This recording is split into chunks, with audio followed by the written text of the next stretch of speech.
When's the last time you had to pause the movie or put the book down because the plot twist got you good? I recently read Watchmen for the first time, and when Ozymandias reveals that there was no way to stop him because he actually destroyed half of New York 35 minutes ago, my jaw dropped and I just had to take a small break to take in what I just read. Do it? Dan, I'm not a Republic serial villain. Do you seriously think I'd explain my masterstroke if there remained the slightest chance of you affecting its outcome? I did it 35 minutes ago. I haven't read the comic and your comment still gave me chills. The end of Memento. Which is also the beginning of Memento. The whole movie unfolded back to front. I wouldn't have thought that was possible. It's actually two timelines working toward and meeting at the middle. It's actually time for me to watch it again. Good call. Me too actually. Remember Sammy Jenkins? In the ring, when she finds the little girl and tells her son don't worry, I set her free, and he turns around upset and says, very seriously you shouldn't have done that. I had to pause it and kept saying oh shiz oh shiz oh shiz. And my brothers were laughing so hard at my reaction. But seriously, that was upsetting. The ending of The Mist was fudging crazy. King says he really enjoys the movie ending maybe even more than his original. I was just talking to a coworker about the fact that most times King's endings get changed to something stupid when they get adapted for the screen. This was my first instance, I'm sure there are others, of a better/worse ending than King had originally written. The two major plot twists in The Prestige made me rethink everything I had just watched. Such a Greta movie. Everybody's gangsta until the pigs start walking in Animal Farm. It was one of the most chilling parts of any book I've ever read. Bro, that part at the end where they couldn't tell who was a pig and who was human, like damn. Why's everyone saying bro, bro? I don't know bro. Everyone's a bro, but some are more brothers than others. I had to take a few breaks reading Gerald's Game when she degloved herself to escape. That's what I watched it for. Horrific and brilliant, though the ending of the story was disappointing. I agree. I found it horrifying because it could be a situation anyone could find themselves in. I think the fact I can't remember much of the ending shows it wasn't that exciting. Though I find a lot of movies based on Stephen King novels seem to be somewhat anticlimactic. She faces the Midnight Man in the courtroom and says something along the lines of not so big/scary now and walks out, then it ends with her writing a letter to herself as a child. Very mad. Though the Midnight Man was spooky. Ender's Game. Sucked for the movie though because I knew what was coming, but damn it hit like a truck reading that book. It is a true example of an unseen twist done to perfection. Came here for this one. The book robbed me blind. I haven't felt that way since, and I miss it. Robb Stark dying in A Storm of Swords. Threw the book across the room and didn't pick it up again for 3 days. I was so shook. Then when I picked it back up again, Caitlin died immediately. I remember perusing the Twitter reactions after the Red Wedding on the show.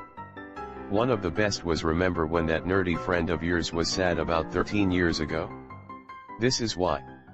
I was watching with a friend who read the books, and he bought us a red velvet cake. We didn't think much of it until it happened. House of Cards when Frank pushed Zoe in front of the train. For fudging real. I nearly woke my family up with my woe, when I was watching it at 2 a.m. My wife was watching the show with headphones while I was playing games. Out of nowhere I heard her scream out and scare the shiz out of me. Later learned it was that scene LOL.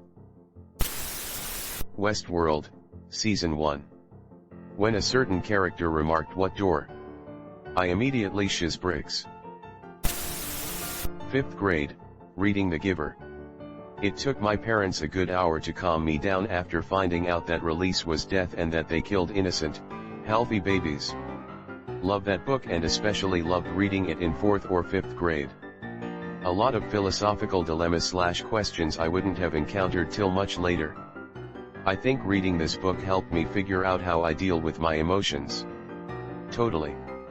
I think I remember feeling like I was actually growing up a bit from cover to cover. A real shame about that movie they tried to make. Shutter Island definitely fudged me up. Yes. After watching that final scene, I immediately wanted to watch it again to search for any clues or foreshadowing that I missed. Edit. Talking about the movie here, obviously. Haven't read the book, but now I'm interested in giving it a read. Bridge to Terabithia, I think that's how it's spelled. Man, I really thought this one was gonna be a happy kids book ending. Yeah, that book fudged me up. Side note, Catherine Patterson wrote the book for her son, whose best friend was killed in a freak lightning strike. Shazam. When Okonkwo killed the kid in Things Fall Apart, shit ate me up. His suicide was really shocking for me. Man, I literally decided to go on Reddit right now instead of finishing that book. I was a fool clicking into a thread about spoilers. Love you forever. Fucking sobbed while reading it for the first time with my first kid. Want me to make it worse? The author wrote that book as a tribute to his 2 stillborn children. That's why the song goes, as long as I'm living, my baby you'll be. Because his babies didn't get to grow up. You're right. You did make it worse. Sad face. Glad you shared though. Really different perspective. Not a film, but there were several points in Breaking Bad that made me lean forward or pause. Spoiler alert / when Walter drove and killed those thugs on the street, I actually stood up. What the fuck? That was the only series I found myself thinking about now and then, between episodes. Some of us did not binge watch it. Good times. Of Mice and Men. I just can't. And I get to pet the rabbits. I get to tend the rabbits, right, George? That's right. He never got to tend those rabbits. I think the way we analyzed in school was, yes he did. By shooting him while he was thinking of their big dream, spoilers I guess, but the book is like 100 years old, he got his heaven, while his brother was doomed to hell on earth. They weren't brothers I don't think, but that almost makes it worse. They weren't bound by family ties, just best friends who had been through hell together. The Bloody Baron quest in The Witcher 3. I literally just played that mission and I was like WTF. That weird creature thing was so weird.